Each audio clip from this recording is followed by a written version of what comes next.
छोटा मोर गाँटी।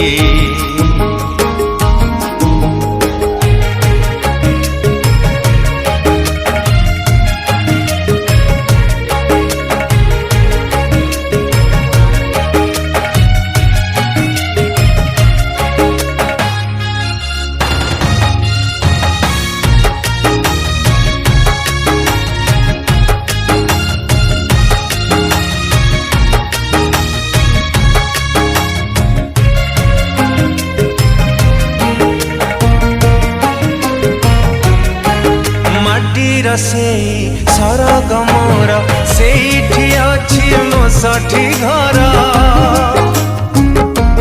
हो माटीर से सरग मोर सेठी अछि मोसठी घर जली बपुणी सेठी से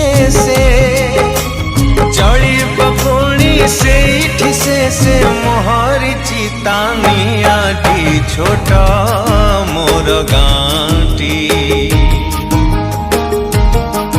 छोटा मोर गाँटी।